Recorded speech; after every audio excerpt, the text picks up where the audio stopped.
Bom, no Cidade Entrevista de hoje, a gente muda um pouquinho de cenário, sai lá do estúdio, vem aqui para o estúdio reservado para conversar com o Dr. Pedro Melo, que é presidente da Unimed Caruaru. A gente vai continuar nesse nosso assunto especial, que é o Novembro Azul, mês de conscientização à detecção precoce do câncer de próstata. Doutor Pedro, muito obrigado pela presença aqui conosco. E eu acho que tem um ponto inicial muito importante para a gente tratar, que é culturalmente a distância do homem dos serviços de saúde e a prevenção. A gente está falando sobre o câncer de próstata, mas isso vale para todas as áreas da saúde. Por que isso acontece ainda, doutor? E o que é possível fazer para que o homem tenha maior atenção com a saúde para prevenir e não tratar tardiamente os problemas de saúde, doutor? Bom dia. Bom dia a todos os ouvintes da Rádio Cidade. Prazer imenso estar aqui mais uma vez para falar de um tema tão importante como você bem citou no início de sua fala. Se você me perguntasse qual a palavra que define com precisão esse problema, eu diria a você que é educação e preconceito. Então, em duas palavras, você traduz exatamente o que acontece na vida do homem. Educação, porque nós, da geração de 60, 50, tivemos uma educação tradicionalista, machista, que dizia que o homem não precisa ir para o médico, quem vai para médico é mulher. E ao longo dos anos isso foi se perpetuando como um marco cultural, fazendo com que os homens, cada vez mais, eles tivessem preconceito em relação a ir ao médico. E em se tratando da próstata, o exame que todo mundo fala e teme, que é o toque retal, por conta do preconceito, se transforma num óbice para que as pessoas deixem de procurar o médico preventivamente, fazendo com que, na maioria das vezes, infelizmente, a doença só seja detectada já numa fase mais adiantada. Então, a nossa grande batalha ao longo desses últimos anos foi educar a população masculina para que ela procure o médico. O médico deve ser procurado quando você não está sentindo nada, né? Quando você está prevenindo aquilo que poderá ocorrer, porque todo mundo sabe ou ouviu falar que o câncer de próstata é uma doença que naturalmente ela ocorre no homem a partir da quinta, sexta década de vida. E também sabe que quanto mais precoce for a detecção desse problema, mais fácil o tratamento, maior a chance de cura. Os homens não vão ao médico, não fazem o exame de próstata, a doença é detectada já numa fase adiantada, fazendo com que o tratamento seja mais caro, o tratamento seja mais doloroso, o sofrimento seja maior e o resultado, infelizmente, muito pior do que poderia ser se você, mesmo ainda que tendo a doença, você tivesse ela detectada precocemente. A gente estava conversando aqui, doutor, e uma das ações da Unimed Caruaru nesse período do Novembro Azul é exatamente atrair esse homem para o serviço de saúde, para a detecção precoce, não só do câncer de próstata, mas qualquer eventual problema de saúde que ele venha a ter, né? Muito importante frisar que hoje o nosso pensamento, o pensamento da Unimed Caruaru, o pensamento de quem está dirigindo a Unimed Caruaru, é muito mais ser um plano de saúde do que um plano para a doença. Então nós estamos investindo muito recurso na qualidade de vida do nosso usuário, na prevenção de doenças. Hoje nós estamos chamando o paciente para fazer exame. Nós monitoramos as mulheres acima de 40 anos que não fizeram o exame da mamografia e chamamos para fazer. Da mesma forma, nós estamos fazendo com os homens, chamando para fazer o exame. Trabalhando nas empresas onde nós temos parceiros, colocamos um médico para fazer instruções para que as pessoas façam os exames precocemente. Hoje, a medicina preventiva se constitui no maior investimento que um ser humano pode fazer na sua saúde.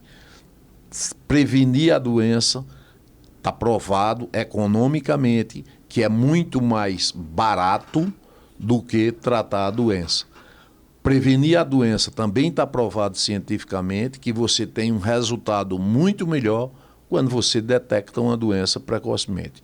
Câncer de próstata, câncer de mama, câncer de colo retal, câncer de colo do reto, é um câncer que tem uma incidência muito alta e que um simples exame de fezes, onde se procura sangue naquelas fezes, pode ser o primeiro sinal de alerta para uma doença mais grave. A visita ao urologista com um exame de ultrassonografia, com a dosagem do PSA e o famoso toque retal, que não tem o menor preconceito, né? Não tem a menor desculpa para não fazer, porque é um exame onde o médico, através da sensibilidade do toque do seu dedo, ele pode detectar algumas alterações que indicam que aquela próstata que cresce normalmente, todo homem depois de uma certa idade, a próstata naturalmente ela cresce. Esse crescimento pode ser o que é chamado de hiperplasia benigna de próstata, que traduzindo é um crescimento normal da próstata, ou uma malignidade, ou uma hiperplasia maligna, que aí pode até ser um câncer de próstata e que muitas vezes, se ele for detectado no início, o tratamento com certeza é exitoso. Doutor, a gente está nessa campanha do Novembro Azul, já temos algum tempo, né? Novembro Azul, como o Outubro Rosa. O senhor ainda acredita que há desinformação sobre isso ou ainda a trava fica na questão do preconceito? Porque tem muito homem que nunca foi ao urologista. Né? Excelente pergunta. E aí eu faria a seguinte reflexão. Imagine quantos homens nesse momento estão nos ouvindo aí através da Rádio Cidade FM. Eu queria que todos eles que estão nos ouvindo agora fizessem essa pergunta a si mesmo. Quando foi a última vez que eu fui no médico para prevenir uma doença? Seja um jovem, seja um mediano, seja uma pessoa de 50, 60 anos. Qual foi a última vez, se eu tenho mais de 50 anos, 60 anos, qual foi a última vez que eu fiz um exame da próstata para saber como ela está? Da mesma forma como as mulheres, qual foi a última vez que eu fui no ginecologista para fazer um exame da mama, para fazer um exame do colo uterino? Então, essas campanhas, elas são fruto absolutamente da desinformação e da falta de educação. Você não imagina que num país desenvolvido haja necessidade de se fazer campanhas mês a mês. Nós temos praticamente o ano todo dedicado, e aí são identificados através de cores, mas nós temos o ano todo. Nós saímos do Outubro Rosa, que é o mês de prevenção do câncer de mama, passamos para o Novembro Azul, que é o mês de prevenção do câncer de próstata. Mas a desinformação é muito grande e, infelizmente, o Brasil tem lei de mais e ordem de menos. Quando você vê propagandas no rádio, quando você vê propagandas em vários veículos de comunicação de medicamentos milagrosos ou de curas milagrosas através de falsos médicos, até porque eu costumo dizer que médico não é bandido.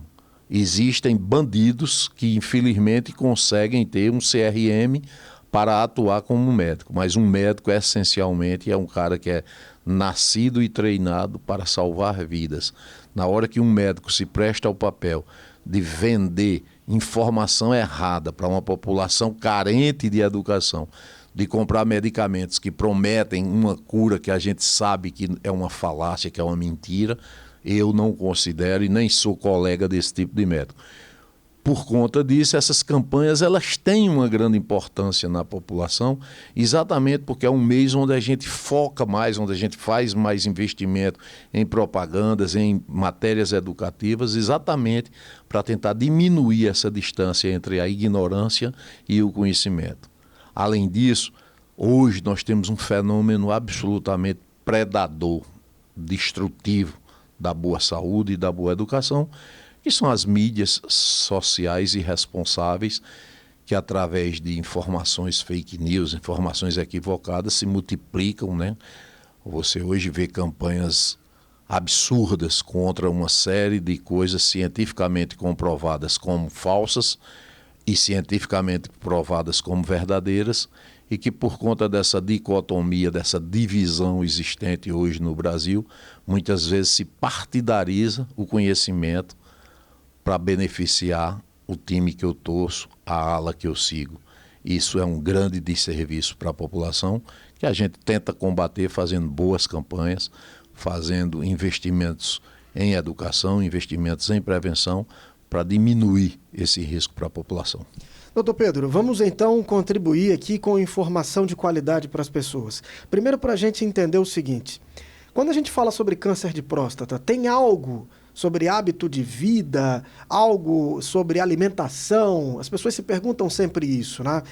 Que pode trazer um risco menor, diminuir o risco de se ter câncer de próstata, se eu faço exercício físico, se eu me alimento bem, isso tem algum efeito para evitar câncer de próstata ou não? Excelente sua pergunta.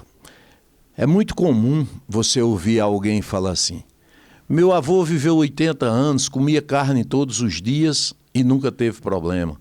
Minha avó trabalhou até 90 anos, nunca precisou fazer exercício físico e nunca teve problema. O que as pessoas esquecem de comentar é que o avô que viveu 80 anos comendo carne todos os dias, ele comia carne todos os dias, mas ele comia carne verde ou seca, porque não existia energia, não tinha geladeira, então ele comia carne verde no primeiro dia, do segundo em diante ele comia carne seca.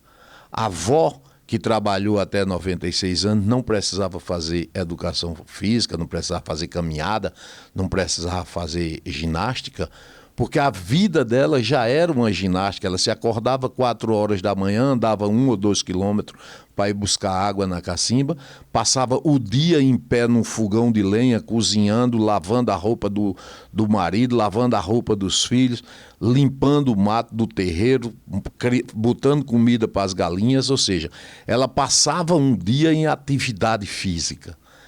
E essas pessoas, elas faziam normalmente 2 ou 3 grandes refeições. Eu me recordo quando eu era criança, 5, 6 anos de idade, a feira de Lajedo, minha cidade, era na quarta-feira, ainda é na quarta-feira.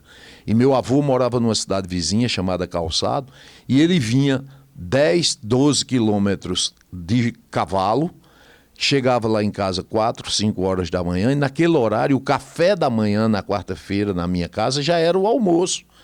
Porque as pessoas já tinham acordado 4 horas da manhã, já tinham tirado leite dos animais, já tinham cortado palma e capim para poder vir para a cidade fazer a feira e depois iriam voltar e só iriam comer à noite. Hoje, nós acordamos de manhã, comemos um bocado de coisa industrializada, na hora do almoço substituímos pelo fast food e à noite fazemos um jantar absolutamente impróprio para quem vai dormir em seguida. Então, a pergunta sua é clara como a resposta. Todo mau hábito favorece o surgimento, o aparecimento de câncer, seja de próstata, seja de pele, seja de mama, seja de intestino. Todos eles têm relação. Como você vive, o que você come e o que você faz. Se você tem uma alimentação saudável, atividade física regular e hábitos saudáveis, eu não posso beber que vou ter câncer. Não, você pode beber. O que você não pode é beber todos os dias. Você pode tomar uma dose de uísque, 2, 3 doses de uísque, uma lapadinha de cana, 2, 3 lapadas de cana. Agora, se tomar uma latinha de cana, você tomar 1 litro de uísque, aí você vai ter problema. Carne vermelha mata? Não. Carne vermelha é excelente para quem gosta. O que você não pode é comer carne de manhã, de tarde e de noite, porque principalmente essas carnes hoje em dia, elas são congeladas e levam alguns elementos químicos que são utilizados para fazer com que ele se conserve. Os alimentos enlatados, eu costumo dizer sempre a meus pacientes o seguinte: comida enlatada, engarrafada e empacotada, em caixa, garrafa ou lata, você tem que usar com muita restrição. Evidentemente que a vida moderna, o corre-corre, as pessoas não têm mais tempo, não é porque o dia diminuiu, o dia de hoje são as mesmas 24 horas que minha avó Pulcina tinha lá em 25, 26, no ano em Lajedo. O problema é que hoje nós temos pouco tempo porque nós desperdiçamos muito tempo. Se você somar o tempo que você passa, por exemplo, olhando as mensagens do WhatsApp, o Instagram, o Facebook, o LinkedIn, é tempo suficiente para você fazer uma atividade saudável que você não faz. Aí você fica com o celular até a hora de dormir, desliga a luz do quarto, mas não desliga a luz do cérebro. O cérebro continua aceso. E aí você vai passar 1 hora, 2 para desligar a luz do cérebro para dormir. Vai dormir 2 da manhã. Quando se acordar, acorda cansado como se não tivesse dormido. Jantou antes de dormir, não fez nenhum tipo de atividade, seu estômago vai amanhecer cheio, porque ele não teve tempo de fazer a digestão. Consequentemente, você pula o café da manhã, que é a refeição mais importante do dia, porque você, de manhã eu não tenho fome. Não tem fome porque você janta tarde. Quando você janta tarde, que no outro dia você amanhece com o estômago cheio. Verdura, fruta, carne fresca, fruta. As pessoas não usam mais esse tipo de coisa. Então, assim, todo hábito, todo mau hábito, ele é favorável ao surgimento de câncer. Existe um alimento específico, tem, e aí eu não queria entrar em detalhes, até porque o espaço para o debate é muito pequeno, para eu não dizer uma coisa e transformar-se numa verdade. Mas as pessoas têm que ter em mente o seguinte: se alimentar bem, dormir bem, viver bem, tomando banho de sol, fazendo uma caminhada, se não tem uma atividade física. Você, como eu, que passamos boa parte do dia sentado, temos que nos levantar, temos que não andar, temos que estacionar o carro o mais longe possível da porta da entrada. A gente faz o quê? Para na porta da entrada. A gente tem que parar o mais longe possível. Isso é sabedoria japonesa. O japonês chega no trabalho, o primeiro que chega deixa o carro o mais longe possível, que é para quem chegar atrasado, chegar o mais rápido possível no trabalho. Ao mesmo tempo que ele utiliza essa tática para fazer uma pequena caminhada que seja para fazer atividade. Então, viver bem não é deixar de fazer as coisas boas que a vida oferece, os luxos que a vida moderna oferece, que a tecnologia oferece, né? É ter parcimônia, é ter sabedoria, é viver inteligentemente. Doutor, um outro ponto também sobre o câncer de próstata é que no passado nós tínhamos uma importância grande de um exame que agora deu uma diminuída de importância, que é o exame PSA, né? É um elemento ali que PSA, desculpa. O PSA, que você tinha lá o exame de sangue. Hoje já não se considera tanto, já não, o que se aponta mais é o exame toque retal, né? Por que o PSA já não tem tanta validade? Não. Essa informação está equivocada.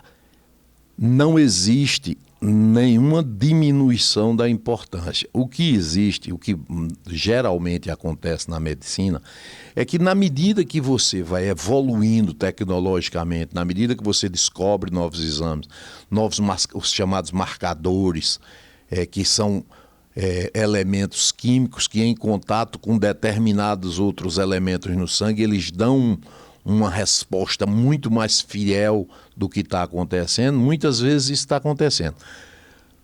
Nós somos um país de contrastes, então você não pode comparar a medicina que é feita em São Paulo com a medicina que é feita em Mirandiba do Norte, com a que é feito em Solidão, no interior do sertão de Pernambuco. As pessoas são as mesmas, os recursos são bem diferentes.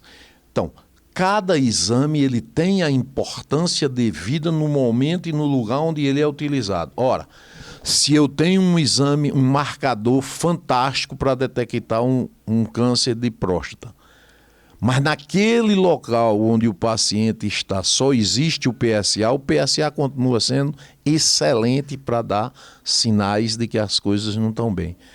Se eu não tiver uma ultrassonografia, se eu tiver uma ultrassonografia excelente, uma tomografia, o toque prostático ele pode ser, num determinado momento, substituído.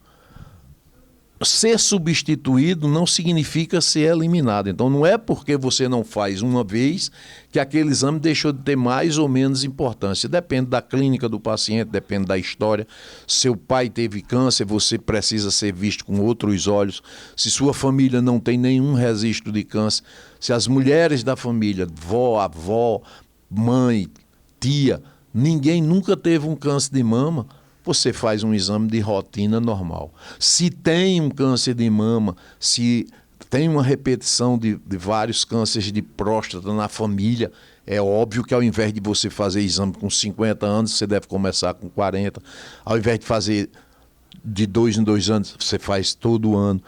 Então, assim, a indicação, e isso foi muito boa essa sua pergunta, porque veja bem, hoje a gente tem um grande concorrente. Aliás, hoje nós temos 2 grandes concorrentes. O primeiro é o Dr. Google, que está ficando para trás, porque hoje o grande doutor é o ChatGPT. Então você mete uma pergunta lá, você joga uma pergunta lá no chat e ele faz um elenco de coisas que podem ou não acontecer. Cabe ao médico, quando um médico pede um exame, por isso que as pessoas, doutor, peça aí tal exame, tá, mas o que é que você quer ver? Porque um exame, ele mostra o que você quer ver. Você examina o paciente, analisa a história e pede um exame chamado exame complementar, por isso, porque ele complementa a consulta, para você fazer. Então, às vezes, o exame mais importante é o PSA. Às vezes o mais importante é a ultrassonografia. Às vezes só o toque de próstata já mostra que está tudo bem, o cara tem 35 anos de idade, acha que está com um problema e não é. Ou seja, nada substitui a consulta, nada substitui a mão do médico, nada substitui o ouvir a história e fazer um interrogatório chamado interrogatório sintomatológico para poder você construir uma história, levantar uma hipótese diagnóstica sobre o que você tem e depois você concluir com os exames necessários. Por isso que jamais a inteligência artificial, o robô, vai substituir o médico. Ele vai ajudar, como ajuda hoje. O ChatGPT hoje é uma ferramenta extraordinária. A telemedicina é um avanço fantástico. Eu estive na China, país maior do que o Brasil, e a telemedicina lá funciona maravilhosamente bem por causa das grandes distâncias. Aqui, por conta da educação, por conta do preconceito, nós temos dificuldade de fazer a telemedicina, que isso é uma coisa que pode ajudar muito. Você imagina que aqui em Caruaru nós temos determinadas especialidades que não existem, mas eu posso ter um médico ao lado de um computador, junto com o paciente, consultando um especialista em qualquer lugar do mundo. E eu, como médico, passar para o colega que está do outro lado do mundo os sintomas, o exame que eu estou fazendo e ele orientar a conduta adequada de acordo com a especialidade. Então, não existe exame bom ou exame ruim. Existe o exame adequado no momento certo com a indicação correta. Doutor, aí a gente aproveita, porque o senhor falou sobre os casos de câncer na família e como isso muda o olhar para esse paciente. A gente sabe que o exame, né, o toque retal, ele é indicado para homens a partir dos 45 anos, mas isso pode mudar a depender do histórico familiar. A partir de que idade é preciso que o homem faça pelo menos o exame do PSA e o que a gente pode falar a respeito desse olhar diferente para quem já tem um histórico na família? Como que isso interfere em termos de idade para o cuidado? Quando a gente nasce, quando a gente vive nossos primeiros dias de vida, 30, 40, 45 dias de vida, nós somos acompanhados por um pediatra que faz a parte chamada puericultura, que é exatamente ver como você nasceu, se o seu desenvolvimento está adequado, se o seu ganho de peso está funcionando bem, se seu crescimento está dentro dos parâmetros esperados. Quando você sai dessa fase, você passa para o pediatra que vai lhe acompanhar aí até os 10, 11, até 14 anos de idade, exatamente para ver como é que está o seu desenvolvimento na escola, como é que está o seu aprendizado, como é que está a sua alimentação, o seu crescimento, seu desenvolvimento físico. Passada essa fase, você entra na adolescência e normalmente, hoje em dia mais ainda, é quando o homem e a mulher iniciam as suas atividades sexuais. Esse é o gatilho para você ir para o médico. A menina menstruou, ela sai do pediatra muitas vezes, e hoje cada vez mais cedo, né, porque a menstruação hoje ocorre muito mais cedo do que há algum tempo atrás, ela precisa fazer um acompanhamento com uma ginecologista, que vai orientar ela sobre o desenvolvimento do corpo dela, as mudanças que o corpo vai ter, o crescimento das mamas, o cuidado que deve ter com a mama, o cuidado que deve ter com as partes íntimas, a higiene perfeita, a alimentação saudável, os hábitos saudáveis e, hoje, principalmente, orientação sexual adequada. Não adianta a gente achar que os nossos filhos, porque são nossos filhos, não vão ter atividade sexual precoce. Vão, infelizmente, houve uma mudança, ou felizmente, eu não quero julgar se está certo ou se está errado, não é esse meu papel, mas o fato concreto é que as pessoas mudaram de hábito. Então, hoje, o sexo na adolescência é uma coisa tida como comum. Não digo que é normal nem anormal, uma coisa comum, muito aceito pela sociedade atual. Na hora que essa menina ou esse menino começa a ter atividade sexual, ele tem que procurar o médico. A menina procura o ginecologista, o menino procura o urologista. A partir daí, ele vai ter todo um segmento. Quando chegar lá na 30ª, 40ª, 30, 40 anos de idade, no caso do homem, é quando ele começa a acompanhar o que é que começa a acontecer com sua próstata. Porque quando chegar lá nos 50 anos, certamente ela vai crescer. Se ele faz uma consulta ao urologista com 30, 40 anos, o urologista vai dizer a ele, a partir da história dele, com quanto tempo ele deve fazer os exames, com quanto tempo ele deve fazer as consultas, porque isso vai variar de acordo. Ora, se meu pai morreu com 90 anos e o câncer de próstata dele foi detectado com 85 anos, é óbvio que esse câncer tem muito mais a ver com o histórico da vida dele do que com a doença propriamente dita. Então, evidentemente que o filho desse cara tem que ter atenção especial, porque o pai teve, mas ele faz um acompanhamento prevenindo aquilo que pode ser prevenido. Então, não existe uma idade adequada, não existe a idade a partir de tal idade, não. O gatilho é a atividade sexual. Iniciou suas atividades sexuais, tem. Até porque você tem coisas que, como higiene, por exemplo, higiene do pênis. A higiene do pênis é aquela massinha branca que se cria na pele ali, na cabeça do pênis. Aquilo é um dos elementos mais cancerígenos que existe para câncer de pênis. Você não imagina a quantidade de homens que tem o pênis amputado por conta de câncer de pênis, porque simplesmente não arregaça o couro do pênis, a cabeça do pênis, para fazer uma higiene perfeita.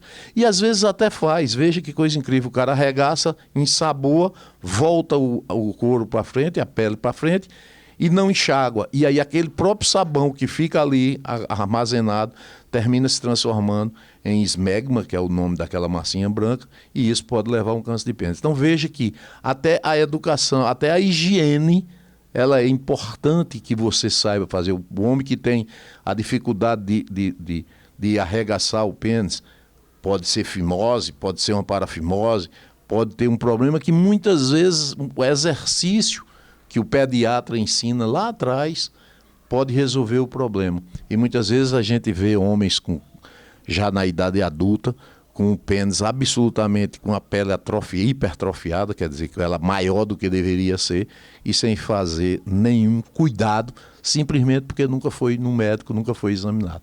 Pois é, prevenção, educação, combate aos preconceitos, né, são coisas tão importantes e a gente contribui aqui da forma possível, levando para você essas informações e incentivando, né, todos os homens a ter essa atenção especial com o câncer de próstata, especificamente, já que estamos no Novembro Azul. Doutor Pedro, muito obrigado pela presença aqui conosco, por essas informações e até uma próxima oportunidade. Vamos convidar, não é, os homens a comparecer os locais adequados, né, de saúde, que estão ali prontos para recebê-los, para ter o cuidado e fazer prevenção, que é fundamental. Fundamental. Um espaço como esse, ele se reveste de uma importância absoluta. Quando você tem a oportunidade de falar com as mães que estão nos ouvindo agora, para orientar os seus pequenos homens, seus pequenos meninos, desde cedo, a fazer a higiene correta do pênis, como ensinam as meninas. Geralmente as mães ensinam as meninas e, por preconceito, às vezes não ensinam os meninos. Mas é importante que ensine, é importante que a mãe observe se tem algum sinal, se tem alguma mancha, se tem alguma coisa que ela, mesmo sendo leiga, que ela perceba que acha que tem alguma coisa errada. Pergunta ao médico, pergunta ao pediatra. Os meninos adolescentes que estão cada vez mais precocemente tendo relação sexual, que usem camisinha. Esse é outro problema da informação. A AIDS, na década de 80, quando surgiu, foi o terror da nossa geração, né? Eu era um adulto jovem na época da década de 80, estava me formando em medicina, quando o grande terror, que foi a descoberta da AIDS, chegou, e aí todo mundo tinha medo, todo mundo usava camisinha. Hoje, por conta dos remédios, por conta dos tratamentos eficazes e que dão resultado, as pessoas voltaram a relaxar.